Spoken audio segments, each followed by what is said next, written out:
I think that when we find ways, I know that being an AP reader, so I read for AP literature and I also I examine for usually the IB exams. That means I read and score those. I think it's made me more efficient and it's helped me provide maybe better feedback to my students. And so I think anything we can do to help streamline that process makes our job a little bit easier. But yes, like all of us have some component that requires, heavy lifting. I like that too. I want to camp out on that for a second. We have a lot of education people come through our program. Uh, can you elaborate a little bit more on the streamlining piece? Because for me, I think the streamlining piece was huge. Allowed me really to focus more on relationships than maybe I did in my younger years. Uh, can you elaborate more on streamlining processes in terms of being a teacher? So, and I was thinking about this morning. I was excited for Monday morning. And I think that, we have this mindset, we get the Sunday scaries, but when you plan, I think having like you plan with the end in mind, right? I know my kids are going to take the IB exams. I know they're going to take the AP exams, and there are certain components that I have to prepare them for. And so if I know that this is the end goal or the end game for a particular class and I'm planning backwards from those things, I think it makes it a lot easier to know what I need to do and when I need to do it and how long it's going to take me to get there. And so I try to be prepared for the next week on Thursday or Friday of the week before. And that lets me have my weekend to myself.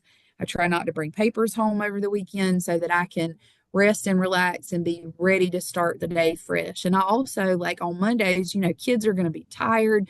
So this morning, I tried to be sure that what I had planned for them was active and engaging and that they were walking out of class with smiles on their faces, on a Monday morning. And that completely, I think, resets and reframes, that mindset. But when we do learn, to score papers, so for example, on the AP exam, my goal is to get to score about 20 papers per hour. That's pretty quick. I don't have to leave feedback on that, but I know that in that process now, I can probably cut that in half where it used to take me, I felt like hours to get through a handful of papers. Now my goal is 10 papers an hour. And I try like during my planning time to let that be the first thing instead of putting off scoring those papers while I'm fresh and ready. Like, let's go ahead and get it done. And I think that helps with some of that process as far as streamlining lining. My sister-in-law says, if you know you've got to eat a frog, go ahead and eat that frog first thing so that the rest of your day you can do some of those things that you're ready and or that you would prefer to do over maybe eating the frog. Love it. Love it. What advice would you give to the new teachers or maybe the teachers who are doing their student teaching right now in the classroom? What advice would you give them as they enter into this wonderful profession? Um, I guess, and I've had the opportunity to give a lot of that advice, and I think the most important thing is that if you're going to do this job, you have to love people, and you've got to love children, teenagers. You have to love people because you're going to spend the vast majority of your time with people. And I also tell them that building that relationship with your students, like going that extra mile to get to know who they are, what makes them thrive, is the foundation of everything else that we do. And so, showing up for your kids, showing up for them, in class, being prepared for what you do, showing up for them outside of class, attending those events. And I think that goes even farther than just building the relationship with the kid. That gives you an opportunity to build the relationship with the parents too. And I think one of the unique things about early college and that advisory piece was, we had those student led conferences and we had other activities that parents were invited, like Avid Family Night and stuff like that we didn't just have a bond with the kids that were in our classes, we had a bond with the whole family. And I think that's so important when you are providing, a service to these students. Like you really are helping create a safety net for them to be as successful as they can be.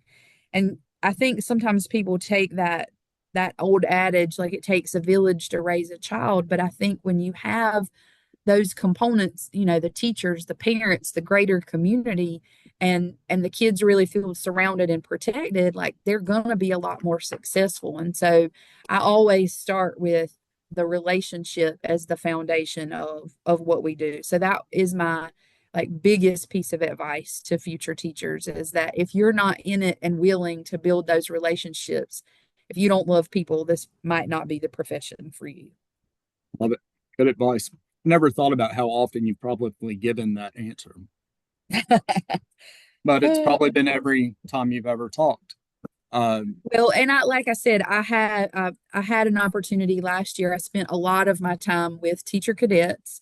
So that's the class for, students who are interested in education. And some of them take it even if they're not. But I think teacher cadet is good for any profession where you're going to work with people and particularly children. And then teaching fellows, or, if I was invited to speak to a group of education majors, so these are people who are going into education. I did have a lot of opportunities to talk about that, and even Saturday, I started my sessions that I did at the junior conference with that, relationship piece.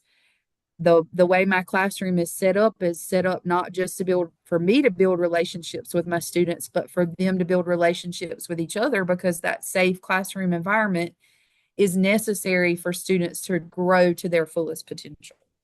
Love it. Absolutely love it. Could talk education with you all day. But Hmm. I know you probably got things to do, and I got to cover a lunch here in a minute. So we'll close it out on this one. Imagine for a second that I have Casey Lynch next to me. What do you want to say to Casey?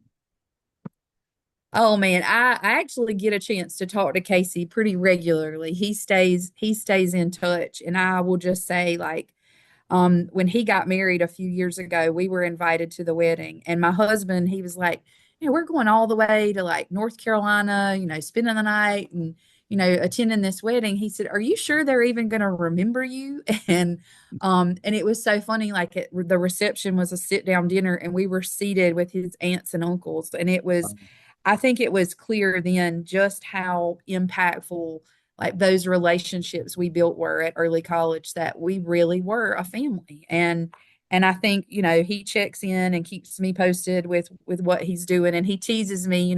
He always tries to raise more money for the college t-shirts than I do, just to one up my Clemson shirts that I buy for people. But I wouldn't trade anything for the relationships that we built with those advisory kids when I was there at early college. And we've just started advisory here at Ainer. And so I have a ninth grade advisory this year, and I'm really excited to see how, we make that process grow here as well. I So love that. it's good stuff. Good stuff. Love that. Relationships are key. Well, Mrs. Atkinson, it's been a pleasure speaking with you. Wish again we could talk all day about education and stuff. Absolutely. It But is my passion project, that's for sure. made a life out of it, made a career out of it. Absolutely. Uh, Absolutely. Well, it is always good to see you. And I'm sorry my camera won't work. I'm going to have to see what I can do to get to the bottom of that. But you have fun at lunch duty, and I hope to talk to you soon. Absolutely. Thank you. All right.